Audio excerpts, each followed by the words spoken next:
January 2025. The prosecutor is Mr. Sambo, the solicitor is Mr. Wagani, and the defense advocate is Singh. Worship, this matter is on the road today for a formal identification. The accused having a previous conviction, this makes it Schedule 5, Your Worship. Therefore, it is in the interest of justice that the accused show this court that she can be released, Your Worship.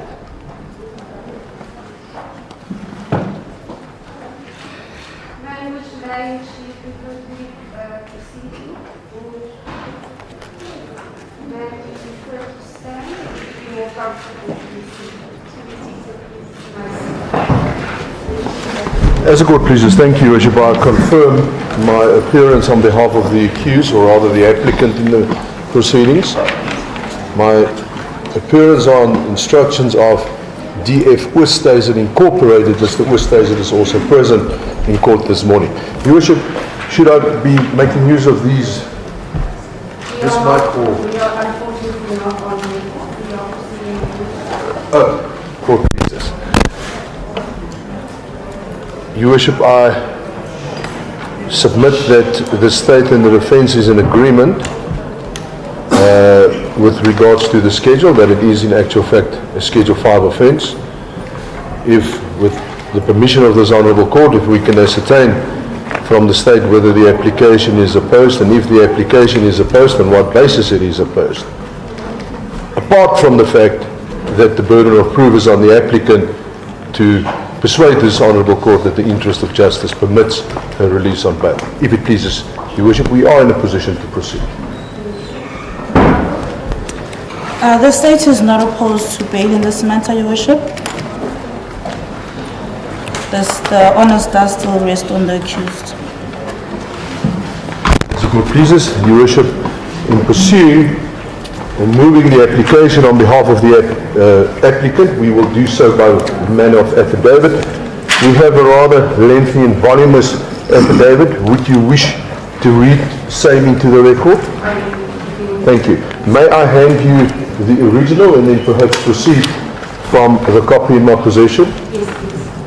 Court pleases. If it pleases you, may I proceed? In the Magistrates Court for the District of Soweto, held at Protea, in the matter between Makgotso Mapakiso Mofokeng, applicant, and the state, the respondent, affidavit in support of release on bail. I, the undersigned Makgotso Mapakiso Mofokeng, hereby state under oath that Roman Law 1, at introduction, paragraph 1, and the applicant in this matter, affidavit is made in support of my release on bail, which I submit will be in the interest of justice for the reasons as stated below. The facts contained herein are within my knowledge and are both true and correct. I'm awaiting a bail application to be brought before the above-mentioned Honourable Court as a matter of urgency. My legal representatives have advised me that it is now considered law and practice that in bringing bail applications and to expedite the application, neither the defence nor the state has to present viva voce evidence. Still, it may rely on the mere production of affidavits and annexures. Paragraph 5. I've been advised to depose to this affidavit for purposes of my application to be released on bail. The content of my affidavit is based on my observations, knowledge, and legal advice obtained. I confirm that the respective meanings of the relevant legal terms and or legislation were comprehensively explained to me. Roman Law 2, at personal particulars, paragraph 6. I'm a South African citizen with identity number 86-0829-0273-087 and am 38 years of age. Find a copy of my identity document attached here to marked annexure NNN1. I possess a valid passport which I will surrender to the investigating officer if the court orders me to. I did not have any, or rather I do not have any travelling documents of any nature. Find a copy of my passport annexed here to mark annexure NNN2. Paragraph 7, I reside with number 193 Bugle Avenue, Mondia, with my biological mother, my brother and my 3 minor children aged 12 years, 8 years and 6 years respectively. My husband and his daughter, my stepdaughter, also reside with us since we got married in 2024. I've been residing with my mother for the past 27 years. Find Annex here 2, a copy of my proof of address of my business, marked Annex NNN3. We are currently awaiting the completion of the restoration of a house I bought in Fairlands, Randburg, where we will move to upon completion. If I am released on bail, I will reside with my family at my place of residence upon completion, referred to Supra. 8. I married my husband, Sabelo Ngube, on 15 January 2024 in Johannesburg. A copy of our marriage certificate is attached here to and marked Annexure M4. Paragraph 9, 9.1, I'm self-employed as a traditional healer and practice as such, as a traditional healer by occupation, and as depicted from the copies of my passport, I travel frequently through Africa in search of conventional herbs and products. I therefore need to retain my passport and be allowed to travel abroad in search of traditional herbs not commonly found in South Africa. Previous travel to countries abroad includes in inter alia, Botswana, Namibia, Kenya and Mozambique. I do not have relatives and reside outside the boundaries of South Africa. My parents were divorced in 2002.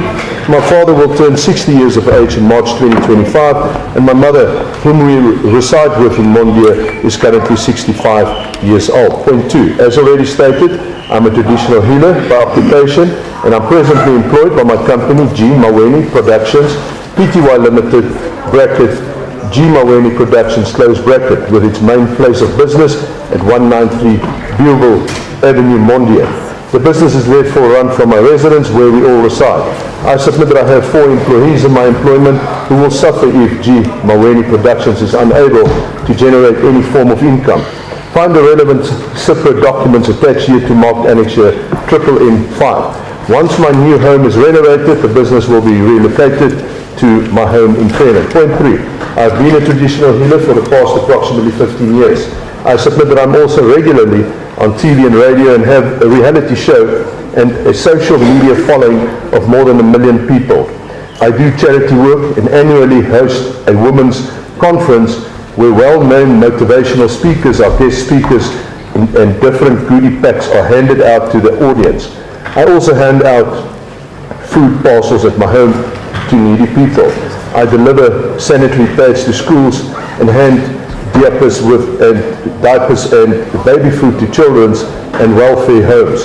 I also do frequent school drives in KZN where I buy school uniforms and shoes for needy children who cannot afford them. I do at least one event every 4 months, and my social media, bracket Maweni Cares, close bracket, is updated with pictures and comments of these events regularly. Point 4, I humbly submit that I'm a well-known person, not only within the local community, but countrywide. Paragraph 10, I respectfully reiterate that I have 3 minor children who reside with me. My children have no contact with their fathers, and none of their fathers contribute to their maintenance at all. All my children are dependent members on my medical aid. I submit that I'm the primary caregiver of my 3 minor children. My children are dependent on my daily physical, emotional, and financial support. I have a very close and loving relationship with my children. My arrest and subsequent incarceration have left my children extremely traumatized with an unbearable emotional burden. Paragraph 11, I submit that I'm pregnant with twins. I attach here to a copy of my ultrasound scan confirming that I expect twin babies, marked Annexure M6. I pause to state that at Johannesburg prison, where I've been detained since my first appearance in court, I was again tested to confirm my pregnancy, whereafter they relocated me to the section for pregnant women. I am on a treatment plan to receive special medication for my pregnancy. This medication is essential to support my pregnancy and to ensure the best outcome for the babies. However, I am not allowed any prescription medication in prison, and the medication they supply me in return makes me nauseous and causes me to vomit. It also suppresses my appetite, which is not good for my pregnancy. I'm also required to follow a specific diet to support a healthy pregnancy. I attach here to the report from Vita Lab dated 20 January 2025 confirming my required treatment as Annexure M7. I respectfully submit that my continued incarceration might result in a life-threatening situation for my unborn babies and me. Paragraph 12.1. I attended primary school at Crown Reef Primary and high school at Mondia High School. I matriculated at Maryvale High School, Orange Grove. 2. I generate an income of approximately 70,000 Rand per month from the proceeds of my company. As stated above, I do not receive any maintenance for the minor children from their biological fathers. I alone contribute towards their upbringing and maintenance. Point 3, I own the immovable property bought in Fairlands, Randburg, bracket 107 5th Avenue. I'm busy doing renovations to this property, and upon completion, we, bracket, me, my husband and our children, close bracket, will move there too as a family. I also own a property in Deep Kloof, Zone 4. I rent this property and receive an income from the rent of 18,000 Rand per month. I also own a townhouse in Oakdean, Balboa Park, and my rent income from this property is 8,000 Rand per month. Point 4, the value of the immovable properties is approximately 4.5 million Rand. The properties are not bonded. Point 5, I possess movable assets, bracket, household furniture, fittings, and appliances, close bracket, of approximately 400,000 Rand, excluding personal belongings and clothing. I also possess a BMW 420i 2023 model with a market value of approximately 650,000 Rand, and a Ford Ranger LDV 2014 model with a value of approximately 300,000 Rand.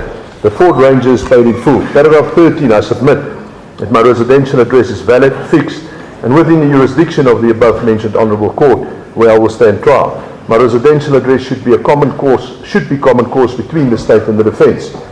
14, I have an amount of 5,000 Rand available for bail, but will be able to raise further funds with the assistance of my family and friends should the court find a higher amount appropriate. Roman Law 3, history of antisocial behaviour, paragraph 15. Point 1, I have the following previous convictions. Point 1, I was convicted of assault GBH in 2017 and was sentenced to a suspended sentence. Point 2, I was convicted of fraud in about 2015. I was accused of fraud by my employer because I passed the credit for product that I bought from them and did not let a different manager do it. As far as I can recall, I did community service for 3 months. I'm unable to recall the exact sentence I was imposed. Point 3, I also pleaded guilty to driving under the influence of alcohol approximately 15 years ago. I do not recall the sentence handed down, and a recent application for police clearance before travelling abroad did not reflect the conviction. Point 4, I mentioned to my previous attorney of record that I do not remember the exact details of my previous convictions or sentences. During my first court appearance, she may have mentioned that I do not have any previous convictions or sentences, although I am not entirely sure. I submit that I'm a lay person when it comes to court procedures, despite my previous encounters with the law. Your Worship will notice that 15.1.5, if you perhaps, if I may request you to turn the page, there's an inserted page at the back, and I will then return to the previous page, and I will then proceed reading from 15.1.5. Apart from the above, there might be further previous convictions that I failed to disclose. My failure to disclose is not the result of malice or to mislead the court.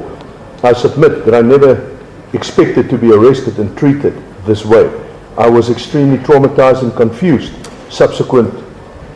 because of my arrest and detention. As a result hereof, I started bleeding.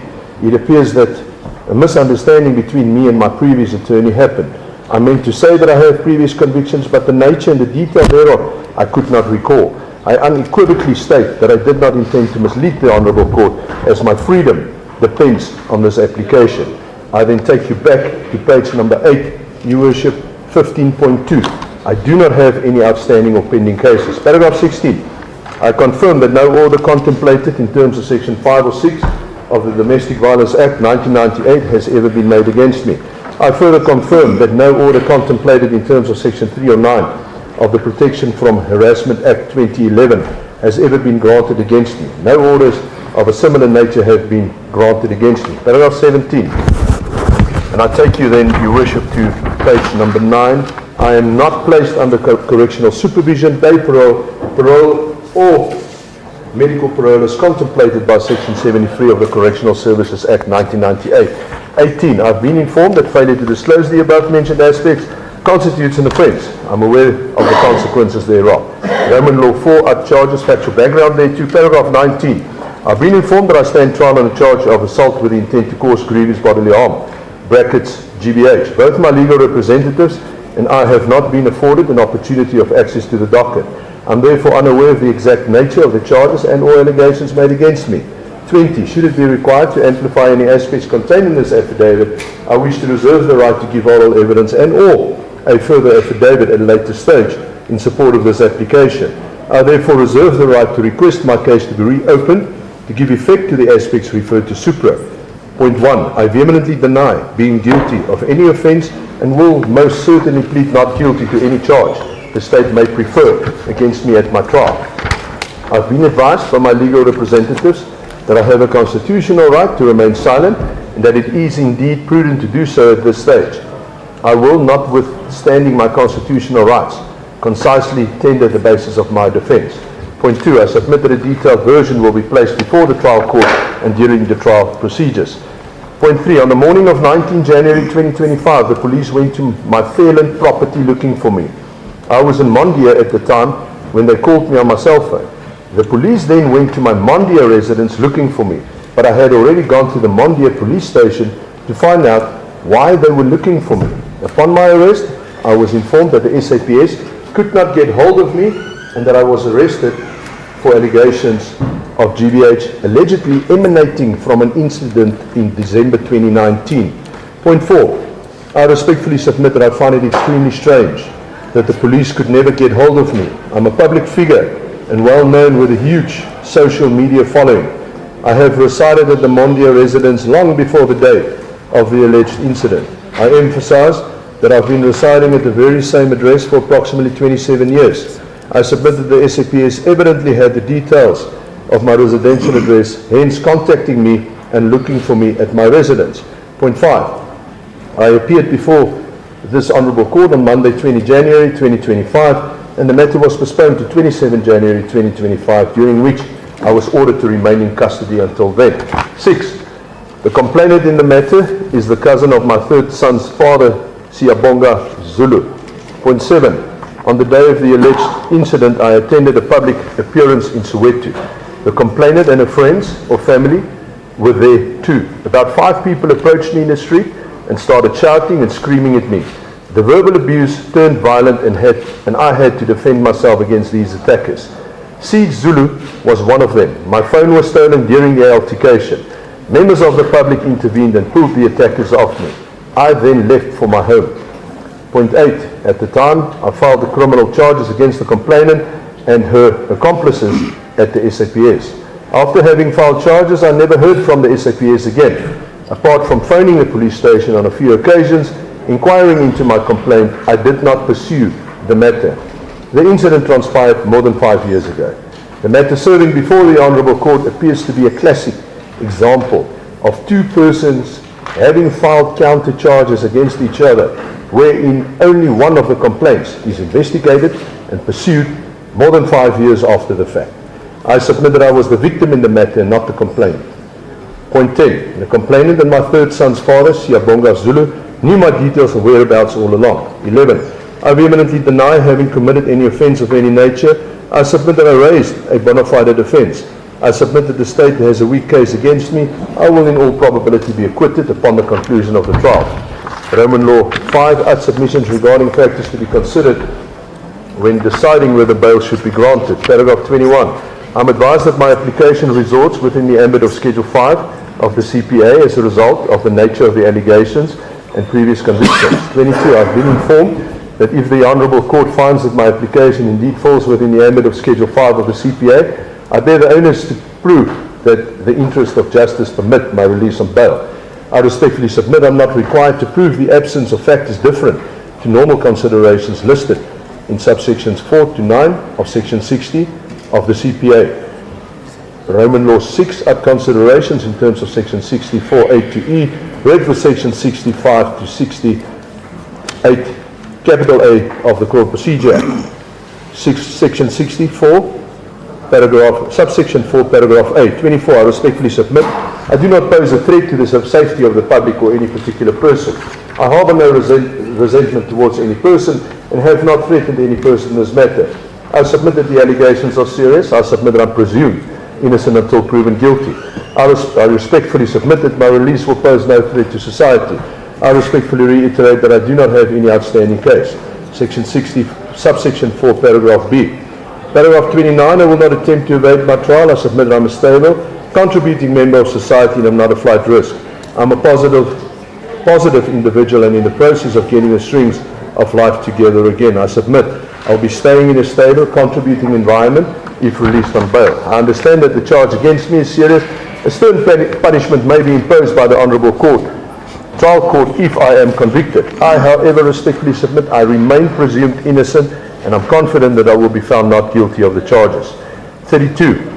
I will abide by any bail conditions the court should deem fit to impose. I submit that my pre-arrest conduct is indicative of the fact that I will stand my trial. I submit that my husband informed me that the police were looking for me. I approached the SAPS at the Monday police station alone to inquire into the reason for the SAPS looking for me, whereafter I was arrested and detained. I submit if I had any intention to abscond or not to cooperate, I had adequate opportunity to. 33. I submit that my business is dependent on my daily input. I will in all probability have to close down my business down if I am not released on bail. Section 60, subsection 4, paragraph C. Paragraph 34. I respectfully submit there is no chance of any interference of any nature. I'm informed that relevant witness statements have already been obtained. I'm informed that the matter emanates from an alleged incident in 2019. Therefore, the investigation should have been completed a long time ago. 35. I will refrain from interfering with any of the state witnesses. Section 60, subsection 4, paragraph D. I submit that my release on bail will not undermine or jeopardize the objectives of the proper functioning of the justice system. I've not supplied any false information in this matter, and there is no indication in my past conduct to show that I will not comply with any of the bail conditions. Section 60, subsection 4, paragraph E. I submit that there are no exceptional circumstances present to indicate that my release will disturb the public order or undermine public peace or security. Roman law 7. At section 60, paragraph 9, or subsection 9, prejudice, the applicant is likely to suffer if bail is denied. Paragraph 39. Conditions prevailing in prison are not conducive for human use. I will be unable to comprehensively consult with my legal representatives and will be prejudiced in the preparation of my defense and my subsequent trial. I submit that I will be severely prejudiced should bail be refused. I respectfully submit that my children are in desperate need of my physical and emotional support. They are traumatized by my incarceration. My incarceration has placed an immense emotional burden on my family. Due to my mother's age, she is unable to care for my children and their respective and specific needs. My health condition is not good, and for the reasons advanced supra. I'm pregnant with twins, unable to function in prison, and do not have access to my much needed medical treatment and medication. The prison does not cater for my specific dietary needs referred to supra. My continued incarceration might very well result in a miscarriage and a life-threatening situation for me. The circumstances prevailing in prison are simply not conducive for a pregnant lady like me. My condition renders me a soft target for criminal activities prevailing in prison. Paragraph 42. If I'm not released from custody, I will not be able to generate any income of any nature. My business requires my specific skills and daily input. I will eventually have to close my business down. My husband will be unable to meet our financial obligations, and my family will suffer and will be prejudiced. I respectfully reiterate that I have 4 employees in my employment. The employees and their respective families are dependent on the income they receive from Gogo Maweni Productions. My employees and their families will suffer undue financial prejudice if the business is unable to generate any form of income. I'm informed that trials such as mine might take up to 2 years to conclude. Even if I'm eventually acquitted upon the finalization of my trial, the detention will have a devastating and punitive effect on my life. I submit that no likelihood exists that any grounds referred to in section 60, subsection 4, paragraphs A to E of the CPA will incur. I further submit that the interest of justice can be found in my circumstances, the factors referred to supra, cumulatively assessed. I therefore humbly submit that I have indeed deduced evidence that it will be in the interest of justice that I'm released from custody. Request the Honourable Court to fix bail to an amount and with any appropriate conditions that the Court should deem fit. Paragraph 46, I will comply with any bail condition until the conclusion of my trial. Your Worship, it has been duly so signed by the applicant in the proceedings, and the application has been commissioned. If the applicant admits the contents of the statement, I will humbly request Your Worship to accept same into the proceedings as Exhibit A, as it pleases Your Worship. Affidavit of the applicant, marked as Exhibit A. As the court pleases, thank you. That will then be the case for the applicant. As the court pleases, Your Worship. Your Worship, the state has already informed the court that it is not opposing the bail in this matter. However, there are submissions that the state has, Your Worship. Firstly, the state has a bail statement that is being deposed to by the investigating officer. We would like to read that, Your Worship. I am an adult female. I am an adult male employed by the South African Police Service with service number 0529 599/8.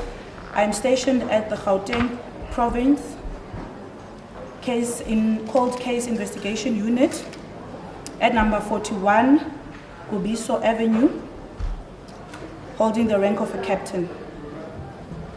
The accused in the above matter, Makgotso Mofokeng, is also known as Gogo Maweni, has previous convictions for the same offense she is now charged with. She was arrested and charged with assault with intent to do grievous bodily harm as per Kliptown case number 35/05/2017. The accused was then convicted on the charge and sentenced to 3 years imprisonment, which was suspended for 5 years. It is upon this ground that I oppose that the accused be released on bail, in that she committed this offense while under a suspended sentence for a similar offense. In a case where the court arrives at a different conclusion, other than the one that I prayed for, I wish that the court should put stringent bail conditions, and also that the accused surrender her travel documents to the state. That is all I would like to state for now regarding the bail proceedings. The statement to worship has been signed and duly commissioned. The state begs leave to hand it in for it to be marked as an exhibit.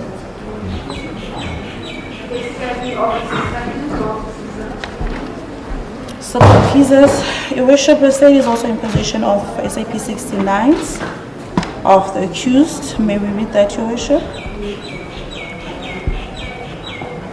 On the 14th of October 2009, the accused was found guilty of contravention of the Road Traffic Act, was sentenced to a suspended sentence for 2 years. On the 29th of September 2017, the accused was found guilty of assault. The sentence was 1,500 rand or 3 months imprisoned, and that was wholly suspended for 5 years. On the 24th of July 2018, she was found guilty of fraud. The sentence was count 1 and count 2 taken together for the purpose of sentence. 20,000 rand or 6 months imprisonment, which was wholly suspended for 3 years.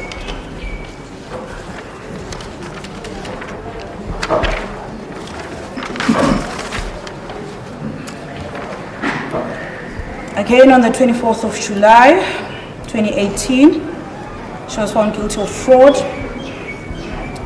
and the sentence was also taken together for the purpose of sentencing. 20,000 rand or 6 months imprisoned, which was wholly suspended.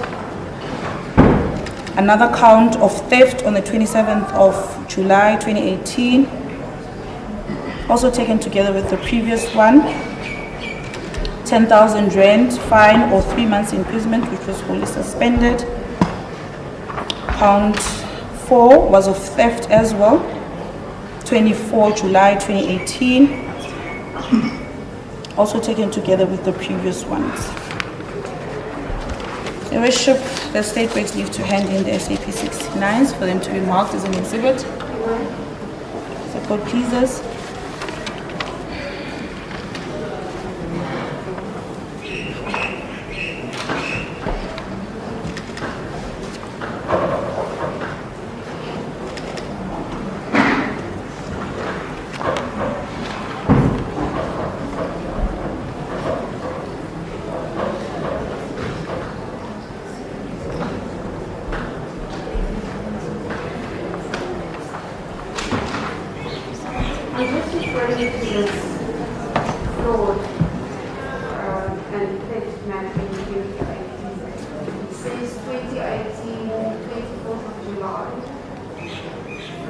that committed 15 August 2016. Then it's printed again, page 3 of 4, 2 of 4, 3 of 4. Count 1 and 2 taken together. That is a duplicate. And then the next page 3 of 4, that is a duplicate. And then the same one, but then it says count 3 and 4. So it's count 1 and 2 taken together. Count 3 and 4 taken together. And then further in terms of section 276, 1H of the Criminal Procedure Act, usually sentenced to 12 months correctional supervision. So it seems that in 2018, July the 24th, there was a charge of fraud, count 1 and 2, count charge of theft, count 3 and 4. So it's unclear whether it was 3 and 4 alternative, but it sounds like it was fraud 1 and 2, theft 3 and 4. Indeed. My inference from what the prosecutor placed on record was that it's one case number, counts 1 to 4, 1 and 2 fraud, 3 and 4 theft. Yes, but it was one case. One case? Yes. And then it was, I think altogether it was a 276. That, yeah, correctional One supervision. 276 yes. Arrest and that was for 12 months. Correct. That is what I infer from the 69s as well. Thank you, Your Worship. I wanted to make that clear.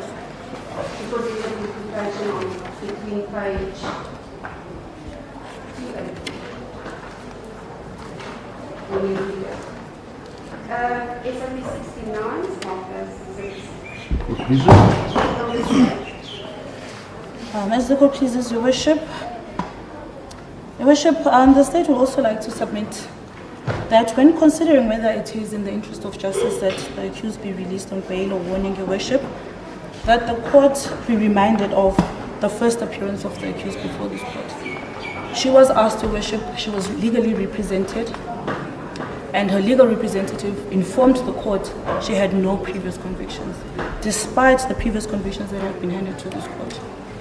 The state is of the view that this shows that the accused was dishonest to the court, Your Worship. And also to inform the court and the accused that the state will be adding a charge of failure to disclose. The court should also take into consideration the assault of 2017. It is a similar charge to the one that the accused faces today, Your Worship. And the investigating officer also mentioned this in his statement, which shows that the accused before court has a propensity of committing offenses, similar offenses in that case. Just after 2017, where she was on a suspended sentence, 2 years later, she finds herself having committed the same offense. This is something that the court should take into consideration when it makes its decision.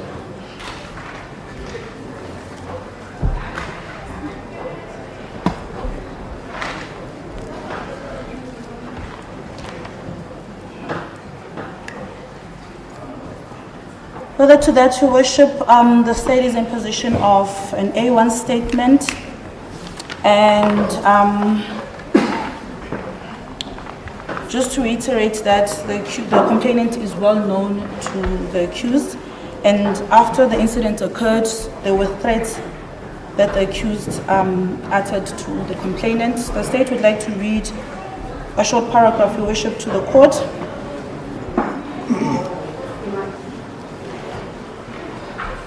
It is A1 statement deposed by Kulu Eliwe. Paragraph 4.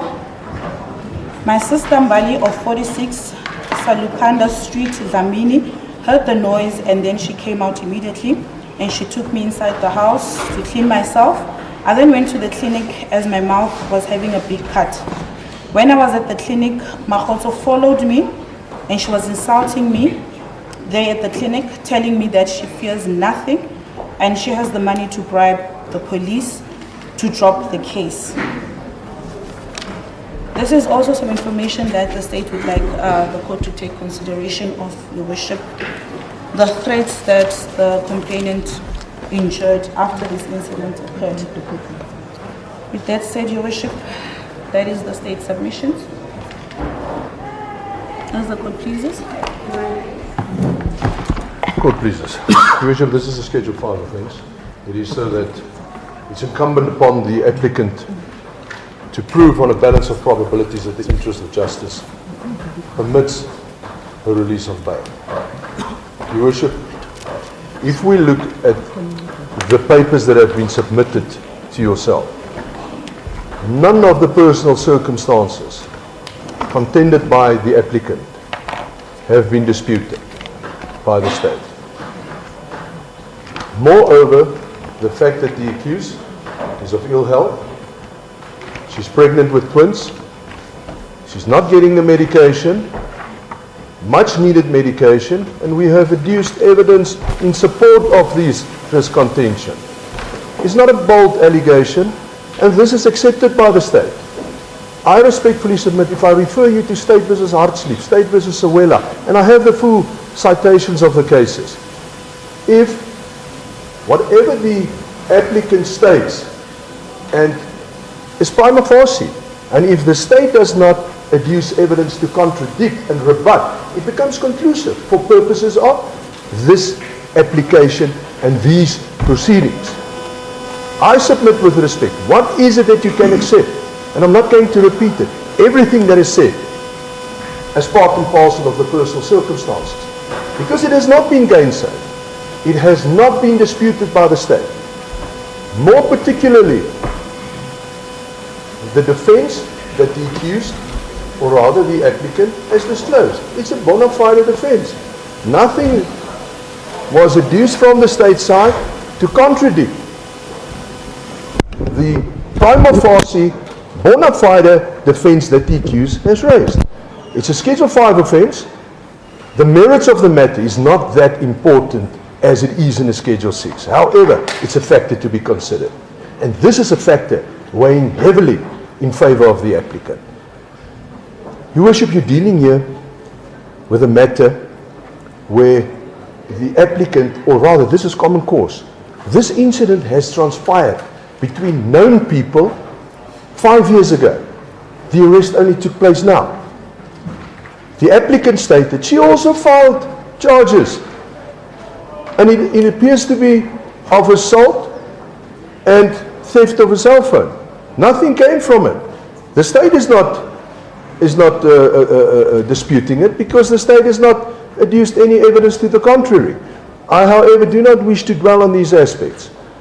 It is clear that the state is not opposing. They placed it on record. The state is not opposing bail.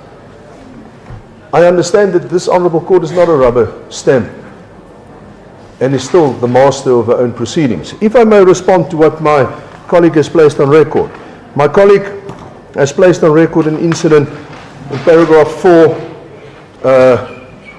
of A1 statement, which purports to be a statement deposed to by the complainant. That statement has not been submitted as evidence. First of all, the prosecutor's address has no probative value, and I submit this with respect. But even if it had, it has no bearing on what transpired today and what is transpiring today. I respectfully submit that if there were any threats, Your Worship, there's no allegation that something happened to the complainant.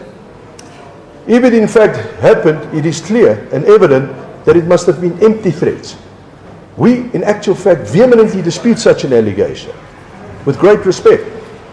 Your Worship, with regards to the previous conviction, we dispute that the applicant was dishonest to this Honourable Court. We have provided you with an explanation. Is it an unreasonable explanation? Although she had previous encounters with the law, we're still dealing with a lay person. She has provided you with a plausible explanation. Is there any reason not to accept it? I respectfully submit there is not. Your Worship, does that have a bearing on granting bail? It can never have.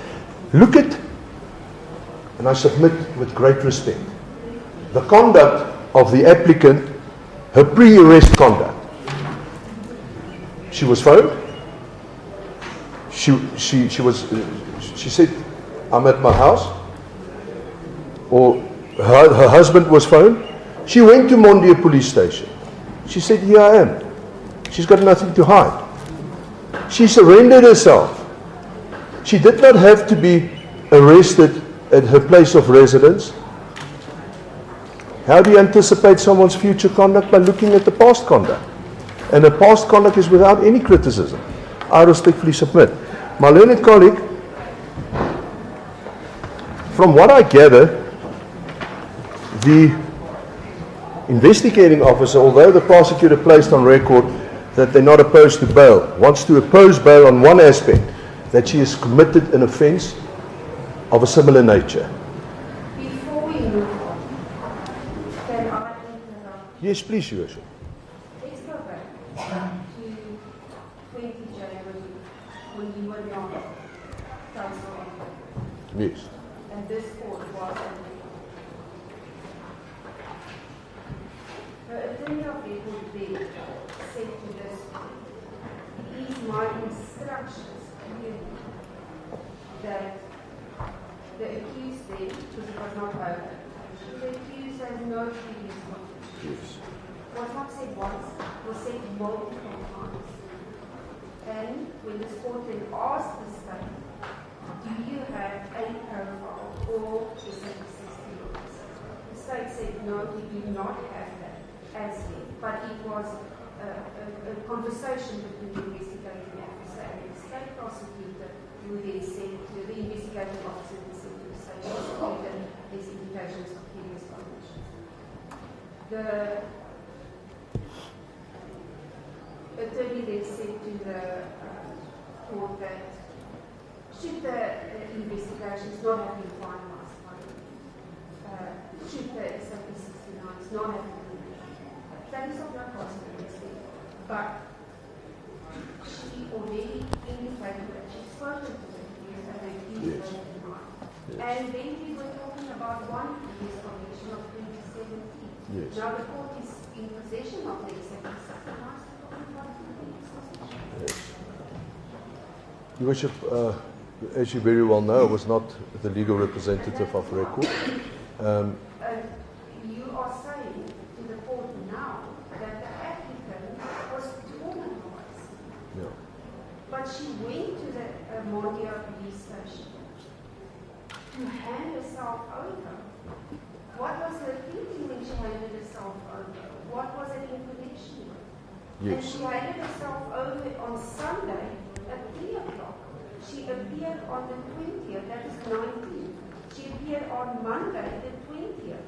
Yes, I cannot remember the time that she appeared on the 20th. Did she forget between the 19th and the 20th? But she appeared in previous conditions. Yes. Yes. Your Worship, I think what we're trying to contend in my respectful submission is, when she approached the Mondia police station, she actually went there to find out why is it that they were looking for her. Because nobody was Yes. 5 years Now, ago something. as a result of the arrest, she never expected that she would be arrested. That is contended in the papers as well. And as a result of the arrest and the subsequent detention, and of course the pregnancy, she started bleeding. That is our contention in my instructions. And I respectfully submit that her version is that she indicated to her then legal representative that she might have, she cannot remember it. And then it was interpreted in terms of my instructions. Yes. Yes. The legal representative said to this court, it is my instructions. Yes. From the applicant, Yes. she does not have any previous convictions. And the state is not in possession of the SABC 69s. The investigating officer is not here. He left. If I may. And remember, the accused, apart can't arrest on Sunday. She is informed what she's supposed to do. So she knew on Sunday she's arrested for assault with the intent to cause grievous bodily harm to the complainant. Yes. So she knew on Sunday this was what she was Yes, arrested. yes. We humbly apologize for what we feel was a misunderstanding at the time.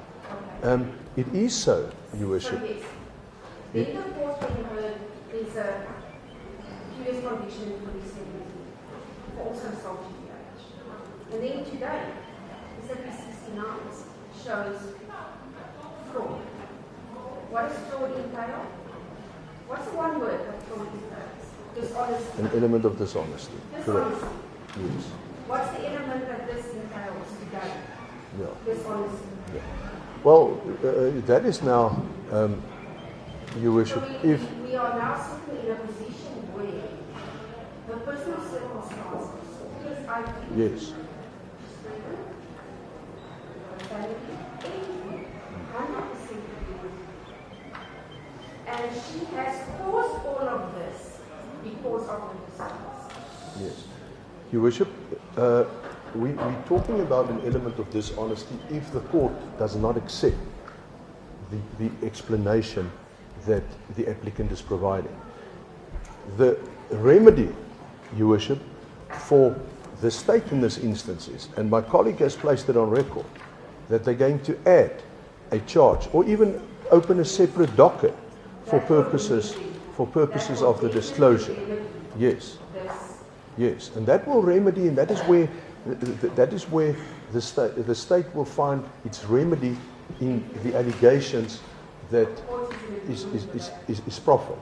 So I beg and I plead to this honourable court on behalf of the applicant to accept or let it not be a bar against the granting of bail, but let us stand then trial on these allegations and let a trial court find whether her version of the events that she's disclosing now is acceptable or not, and not the bail court, and let the court not already, because of that mistake, punish her and refusing bail for the applicant. I respectfully submit, Your Worship, we know State versus Broncos, State versus Atchison, all those well-known decisions, and bail is non-penal in character. And if this honourable court has any remedy or any concern, it can be remedied by manner of the imposition of bail conditions. And I can refer you to State versus Wilkinson. It's the Supreme Court of Appeal decision. I have the full citation with me, where the learned judges indicated that it's a misdirection not to actively consider the imposition of bail conditions and to regard the refusal of bail as an absolute last resort. Your Worship, I hear what you say with regards to the previous convictions. Let's not lose out of sight that the accused stand trial on mere allegations at this stage. She's presumed to be innocent until proven guilty. Allegations that were made more than 5 years ago.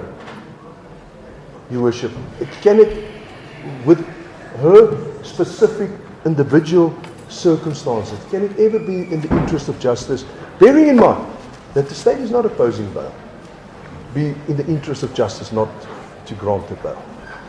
Your Worship, I can carry on and give you lots of case law on various aspects.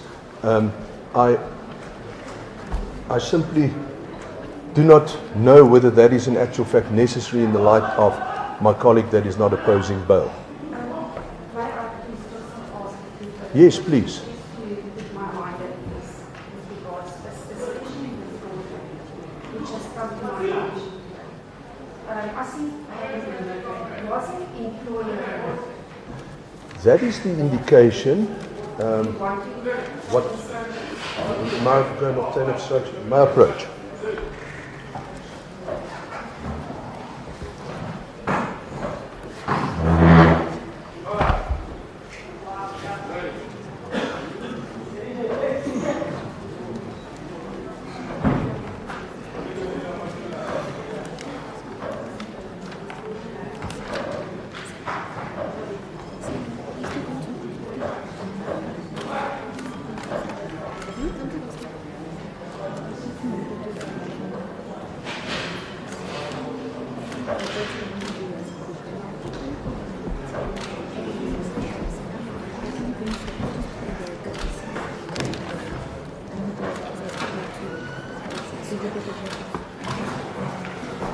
Your Worship, yes indeed. I can also refer you to paragraph 15.1.2 where it is contended that it is in actual fact that the applicant's employer was involved. Your Worship, yes it is. Your Worship, what I perhaps 15.1.2, page number 7. What I'm perhaps, if I may, I was convicted of fraud in about 2015. I was accused of fraud from my employer because I passed a credit for products that I bought from them and did not let the district manager do it. I did not understand. yes, I do not know the full details of the nature of the fraud and the theft, because obviously there was theft that was involved as well. I can perhaps just add, and I submit with respect, that the current charge that she's facing does not consist of an element of dishonesty. I understand what you say with regards to the non-disclosure. However, that charge has not been added yet. It might be a different docket, and if the state then so wish, they can oppose bail on that particular docket. And whether they're simply going to add it as count number 2, we do not know. It might be a misjoinder, I don't know. But that's for the trial court or even the next occasion, the magistrate to decide. And what is also important, that since 2015, or she says 2015, I think the allegation is 2017, if I'm not mistaken. But I think the applicant makes it clear that she's not certain of the dates. 2017 was the assault. Yes. 2018 was fraud. Okay. But ever since, Driving under the influence was 2019. yes, ever since she walked the straight and the narrow, that was the last. That's approximately, we're going for 7 years. More than 5 years, 6, 7 years, and that's definitely also something to be considered. She's a well-known person. She's well-known within the community. I'm not going to repeat all the personal circumstances. Your Worship, it will be, unless there's anything else, I am of the respectful submission, in the face of the state not opposing bail, in the face of the contents of the application, as well as the plausible, in my respectful submission, the plausible explanation that has been provided that the accused discharged herself from the onus that rested upon her. Is there anything else? Thank you.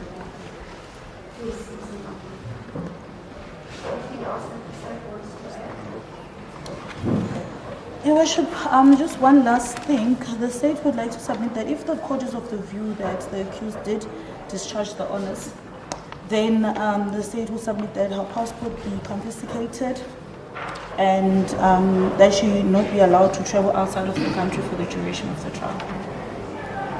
That's all that the state would like to add to that, Your Worship.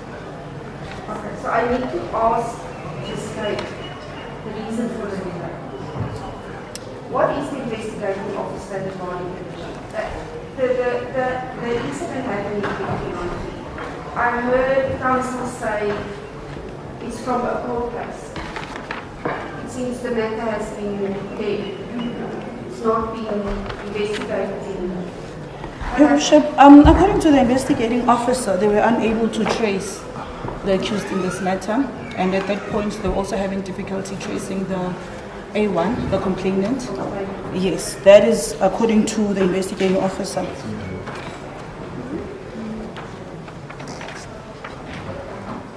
Seems that the applicant was not difficult to trace. It seems that she's a well-known person, but the complainant I don't know.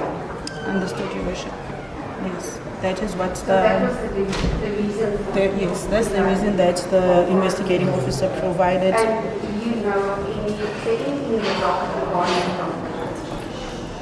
Nothing about a counter charge, Your Worship. In this docket, nothing about a counter charge. A1, that you read the paragraph wrong. That was made in 2021. Indeed, Your Worship. So threats that were made, those were made in 2021. Indeed.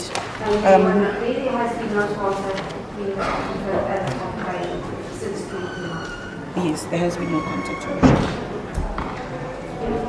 Your Worship. Your Worship, yes, thank you. Thank you for your indulgence. Your Worship, one last aspect.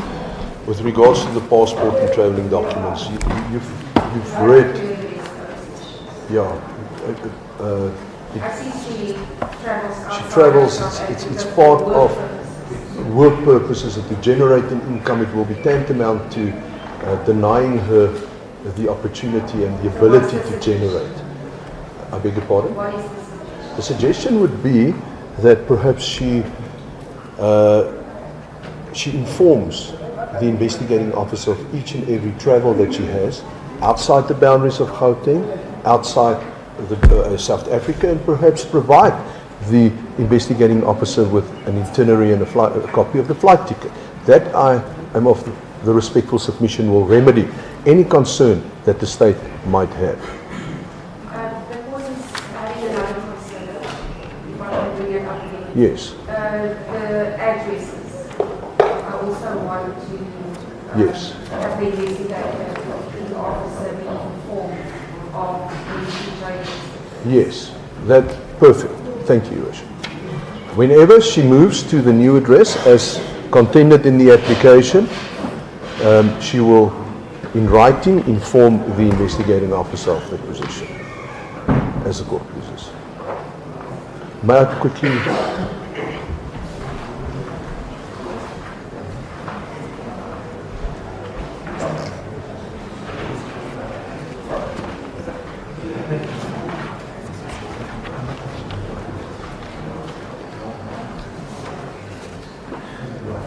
So the new address is also, it is in the documents. We will just formally inform you that the applicant is intending to move to this particular address. Court pleases.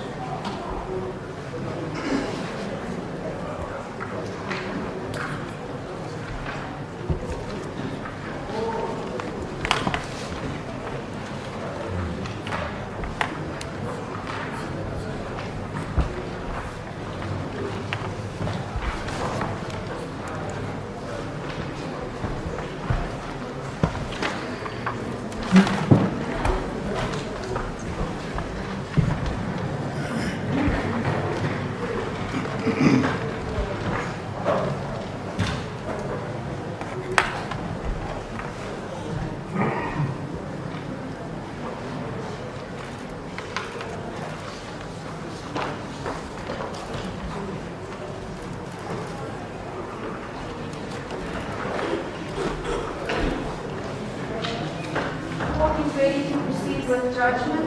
Can we may see in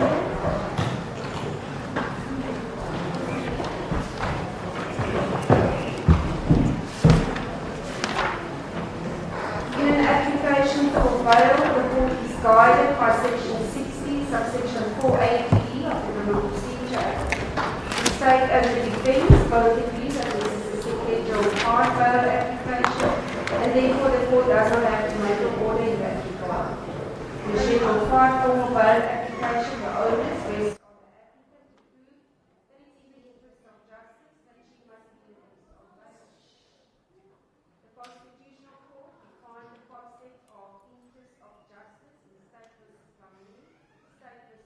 Laka, State v. Uber, and State v. Ithaca as the following: that it is a value judgment of what would be fair and just to all concerned, and secondly, that the interest of justice must be interpreted to include but not be limited to the safety of any person against whom the offence allegedly has been committed.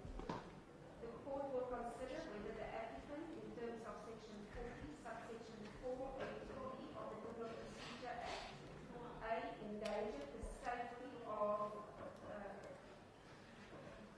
the public or a specific person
Indicated today that the applicant, if she's released on bail, will endanger the safety of any member of the public or a particular person, specifically the complainant. There's no evidence that the applicant today will endanger the safety of the complainant, although she knows the complainant.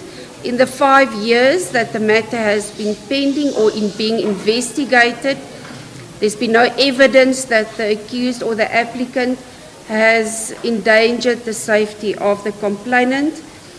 Subsection B, whether there's a likelihood that the applicant, if she was released on bail, will attempt to evade her trial. There was no evidence that she will evade her trial after she was contacted by her husband or by the police.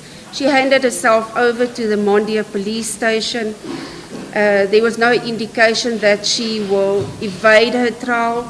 She has stayed for a period or resided for a period of 27 years in Mondia, so her address is well known. Subsection C, whether there's a likelihood that the applicant, if she's released on bail, will attempt to influence or intimidate the witnesses. There's no evidence today that she will attempt to influence or intimidate the witnesses or conceal or destroy the evidence, as in her mind that this case was not even being investigated. Subsection D, where there's a likelihood that the applicant, if she is released on bail, will undermine or jeopardize the objectives or the proper functioning of the criminal justice system, including the bail system. This matter was conversed with the counsel of the applicant today with regards to the fact that the applicant today did not disclose in her first appearance her previous convictions. In subsection 8, subsection A, the fact that the accused, knowing it to be false, supplied false information at the time of her arrest or during the bail proceedings. The applicant did not disclose during her first appearance that she had the following previous convictions. In 2009, on the 14th of October, she was convicted of driving under the influence of alcohol, and her sentence was postponed for a period of 2 years. In 2017, on the 29th of September, she was convicted of assault with the intent to do grievous bodily harm and was sentenced to 1,500 rand fine or 3 months imprisonment, which was wholly suspended for a period of 5 years. And in 2018, on the 24th of July, she was sentenced to 2 counts of fraud and 2 counts of theft from her employer, and she was sentenced to, in terms of section 2761H of the Criminal Procedure Act, and this was also not declared by the applicant. The state has decided to remedy this is to charge the applicant with a further count instead of just the count of assault with intent to of grievous bodily harm, to also charge the applicant with providing false information during her bail hearing. The council has also stated to the court that this was done during her bail hearing due to the fact that she was traumatized, and she then did not disclose this information to her legal representative. The court has accepted this explanation from the council and from the applicant. And subsection E, where in exceptional circumstances there is the likelihood that the release of the accused or the applicant will disturb the public order or undermine the public peace or security. There's also no evidence of such. Therefore, the court will grant the applicant today bail in the amount of 5,000 rand.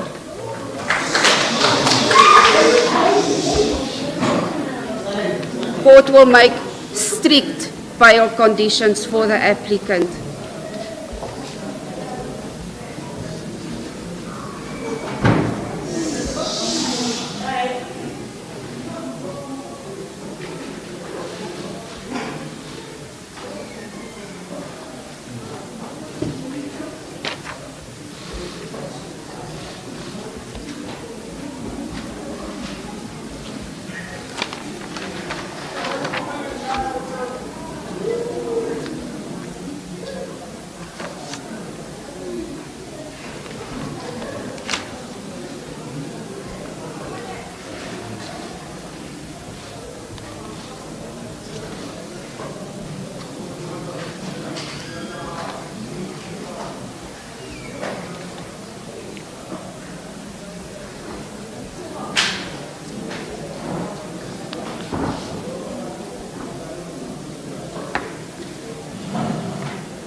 So would you be taking instructions on the remainder of her case, or are you only instructed for the bail? For the moment, I will be requested to be excused, but my instructing attorney, Mr. Oosthuizen, will in all probability appear. Can I, with you, arrange a date for further investigations? He's not road. Yeah, he's not right. So, Can I arrange with you? more or less, how long will the state We are need? looking at, I don't know if we are ready for copies, or are we doing further investigations? The investigations are complete. Further investigations are complete. What is the procedure? Will it then be postponed for purposes of disclosure and? Yes, we will postpone so that will today be for the further purpose. for copies, and on the next occasions, copies will be given, and then matter will be transferred to a trial Approximately 2 weeks? suitable. Any date in 2 weeks' time? If I'm looking at my calendar, if you don't mind.